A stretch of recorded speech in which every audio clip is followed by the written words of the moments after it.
Bom dia, amigas e amigos. Eu tenho um texto misturado com diário de bordo que eu prefiro ler porque ele é um pouco longo e se eu publicasse no Instagram acho que as pessoas não iam se animar muito em ler. Chama A Descoberta de um País Nobre e se trata de um relato sobre um trecho da primeira viagem, Miami-Ilhabela, que durou 289 dias. Em 1994, realizei com alguns amigos uma das viagens mais surpreendentes da minha vida. Não só pela extensão e pela ousadia, mas também pelas surpresas que foram surgindo ao longo do caminho. Velejamos desde Miami até Ilhabela em 2 pequenos catamarãs. O roteiro talvez tenha sido o mais inovador de todas as expedições que participei, pois quando chegamos à Venezuela, após 100 dias de Caribe, entramos no delta do rio Orinoco e por ele navegamos 1.800 quilômetros contra a corrente em plena floresta amazônica, enfrentando corredeiras, dilúvios inimagináveis, a guerrilha da Farc, a corrupção da polícia local, a falta de abastecimento, as nuvens de insetos que insistiam em nos devorar e, para completar, nós não tínhamos cartas fluviais para nos orientar. Nós navegamos apenas com uma folha de mapa da América do Sul, sem nenhuma precisão. Depois de várias semanas, chegamos ao canal do Cassiquiare, que une naturalmente as bacias do Orinoco e do rio Amazonas. Foi por este canal que chegamos ao Brasil, na fronteira tríplice com a Venezuela e Colômbia. Descemos o Rio Negro inteiro e depois o Amazonas até alcançar Belém, quase na beira do Atlântico. Cortamos a Amazônia do Mar do Caribe ao Atlântico em 75 dias, percorrendo 5.500 quilômetros por 3 rios e um canal.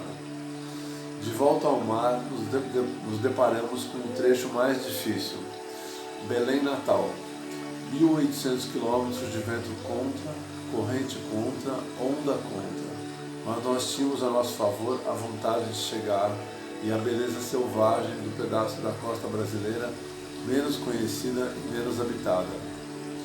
Conhecida por furos paraenses e furos maranhenses, esse pedaço de costa é extremamente recortado e nessas reentrâncias profundas existem grandes manguezais, rios, pequenos vilarejos escondidos na mata. Moram ali gente que vive da pesca, gente simples, pessoas com uma vida rústica naquelas águas salobras, mas são pessoas de coração doce. Eu não imaginava encontrar tanta elegância nos gestos daquela gente, e nas praias e bancos de areia da região eu tive grandes encontros. Lembro-me como era um dia no mar, o barco batendo o dia todo sem parar nas curtas ondas do litoral do Pará. A sensação era que a qualquer momento o barco ia desmontar, e foi o que acontecia mesmo. Praticamente quebramos alguma peça do barco todos os 50 dias desse trecho. A rotina era muito espartana, pois velejávamos 10 horas por dia sem muito progresso, mas já sabíamos que seria assim. E o que sobrou foi ser resiliente e simplesmente ir. Acordávamos antes do sol nascer, desmontávamos o acampamento, tomávamos o nosso café da manhã e empurrávamos nossas jangadas high-tech contra a arrebentação. Quando conseguíamos nos esquivar de uma onda, prestes a nos pegar, era um alívio e motivo de muita comemoração. O resto do dia era lutar contra a natureza, ou melhor dizendo, tentando poupar os nossos 2 catamarãs, pois eles tinham que nos levar de volta para casa, Ilhabela. Os dias eram longos e molhados, pois as ondas arrebentavam na lateral do barco, adernado, jorrando um balde de água salgada na nossa cara. Como o progresso era lento, eu tinha muito tempo para pensar na vida. Era quase um transe, só que era interrompido por algum peixe voador ou alguma conversa ocasional com o Duncan, o meu companheiro de barco. Nesse trecho da viagem, nós judiamos bastante dos nossos corpos. A pele ficava permanentemente molhada e salgada. No final do dia, quando já estávamos em alguma praia, nem sempre encontrávamos água doce. Como o vento era muito forte nos meses de setembro e outubro, as nossas barracas eram invadidas pela areia fina das dunas da praia. De manhã cedo eu sempre acordava com a boca cheia de areia, assim como o meu ouvido. O corpo foi assimilando um misto de pele ressecada com sal.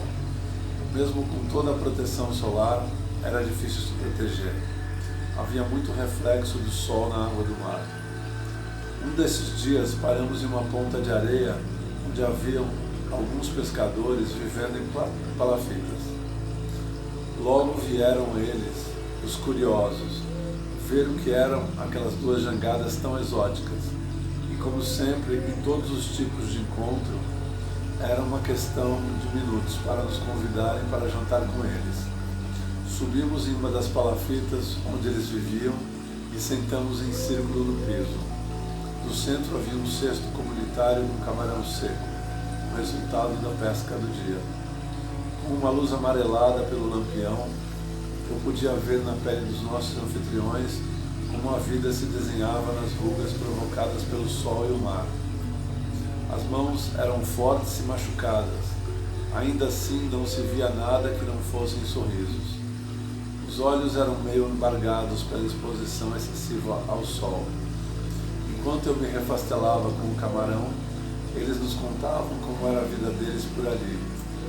Como naquela região existe um movimento muito grande de maré e existem muitos rios desembocando nos manguezais, as praias mudam de lugar e eles, por sua vez, também desmontam as suas palafitas de tempos em tempos, conforme a natureza redesenha o litoral.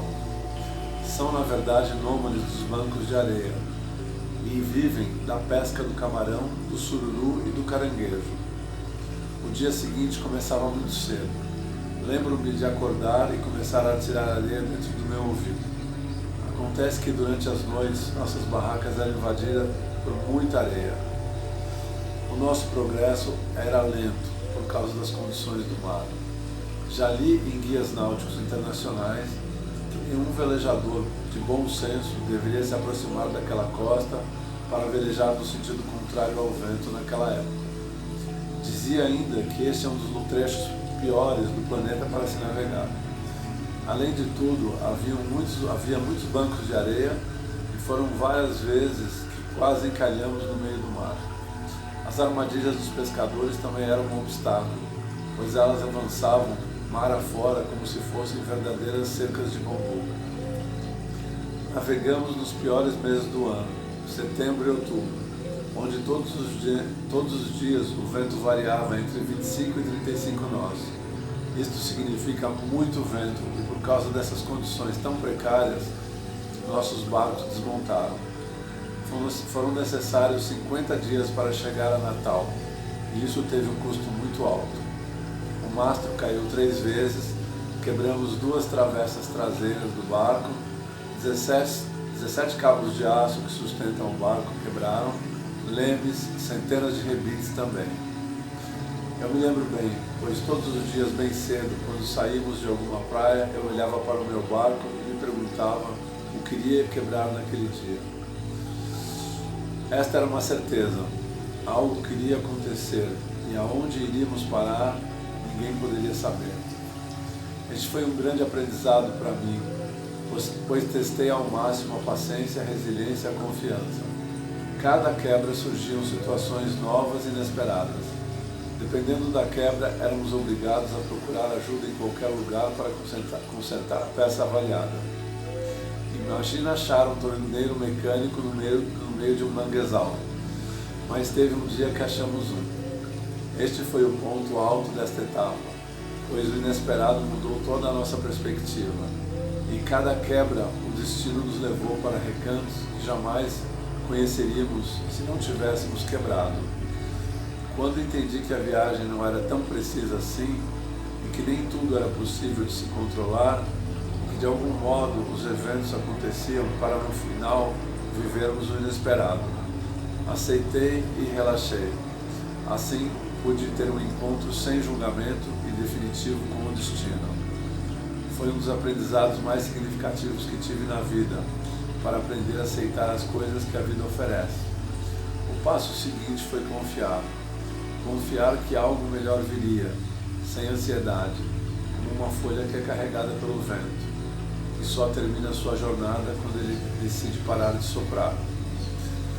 Uma dessas inúmeras quebras foi de um parafuso interno do casco do meu barco, que partiu e assim o mastro despencou. Rebocamos o nosso barco, um outro barco, para dentro de um manguezal imenso formando uma baía. Depois descobrimos que era a Baía Camará-Açu.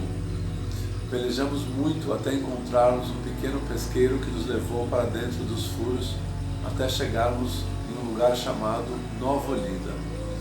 Foi lá que conhecemos Ney Agostinho, um catarinense que tinha um pequeno pesqueiro e vivia na região. Foi ele que nos rebocou e nos ajudou a organizar o nosso concerto. No final da manhã do dia seguinte, já com o barco arrumado, ele nos rebocou para um outro pequeno vilarejo, muito pequeno. Normalmente esses vilarejos, a vida se desenvolve a partir de um pequeno pier. A economia vem da pesca e da construção de embarcações. Um fato impressionante e admirável é que o Brasil é o país do mundo com a maior diversidade de pequenos pesqueiros artesanais. Infelizmente, eles tendem a desaparecer, pois a indústria pesqueira, além de devastar os nossos mares, não dão chance ao velho pescador. No caminho, passamos por uma região onde a pesca do sururu é a principal atividade da região. O sururu é uma espécie de concha que fica dentro da areia do mangue. Os pescadores esperam a maré baixar e, em uma espécie de lodo, eles ficam por horas a fio, enfiando a mão no solo arenoso, agarrando um a um. Daí sai o sustento de muita gente. Seguimos viagem pelo caminho e refleti sobre os diversos Brasis que vivemos. Tanta gente vive de forma tão singular, tão distante da nossa imaginação, e no dia a dia, onde somos engolidos pela rotina, nos esquecemos de que em algum lugar longínquo existem pessoas que ainda vivem regidos pelos ciclos da natureza. Estas pessoas estão desconectadas do modismo, da tecnologia que anda engolindo o sentir, mantendo milhões de seres à beira da estrada da vida. Chegamos no vilarejo por volta das 4 da tarde, após algumas horas de reboque pelos canais internos dos manguezais. Amarramos os barcos no pier e saltamos felizes para explorar o vilarejo. O Duncan, meu companheiro de barco, que é um sul-africano, estava encantado com toda a sequência de acontecimentos e pediu ao Ney para procurar alguém para cozinhar um sururu. O Ney nos levou à casa de um velho amigo. As poucas ruas do lugar eram de areia branca. No caminho percebemos que vinham atrás de nós uma porção de gente, aliás, quase a vila toda. O Ney nos explicou que era a hora do banho, e naquele mágico lugar o banho era coletivo. Não achei que fosse verdade, mas ele confirmou e explicou que todos os dias, no final de tarde, as pessoas iam para uma curva de rio, e separados entre mulheres e homens, cada grupo entrava no rio para se banhar. As crianças com as mulheres ficavam na parte de cima do rio e abaixo os homens. Todo mundo carregava toalha, sabonete e percebi que caminhavam na maior alegria e animação. Imagine que existe um lugar no mundo onde todos se banham juntos, junto à natureza, com muita naturalidade e pureza. Depois do banho, todos retornaram às suas casas e nós fomos organizar o nosso sururu. Jantamos maravilhosamente bem e para mim o ritual de um jantar ou qualquer outra refeição me traz muita felicidade. É muito dolorido saber que uma grande parte do mundo não tem o que comer e que uma outra grande parte não se alimente com consciência. Existem aqueles que transformam o ato sagrado em competição, estimulando uma indústria de críticos a eleger os melhores restaurantes de cada cidade. Mas o que eles sabem do mundo? Quase nada, pois se alimentar é uma experiência da alma ligada aos nossos sentidos. Para mim, o melhor restaurante do mundo naquele dia era jantar na porta da casa de um senhor generoso que nos preparou um suculento sururu. O gosto da comida está ligado à generosidade de quem te serve. Continuamos a viagem no outro dia pelos furos paraenses até enxergar o mar. Voltamos à nossa rotina destemida de desafiar os fortes ventos alísios da costa norte brasileira. Eu sabia que o barco iria quebrar novamente. Sabia que chegaria a um lugar novo e seria surpreendido por uma nova história. A viagem terminou em Ilhabela alguns meses depois. No total foram 289 dias vivendo com quase nada. Talvez esta viagem tenha sido, entre todas as 7, a viagem que mais me transformei. Viajar com quase nada e viver tanto foi a experiência mais forte que tive para entender que neste mundo carregamos conosco somente os registros da nossa emoção. É isso. Ainda faltou uma outra história que um outro dia eu conto a respeito de uma quebra em Praia Nova. Obrigado.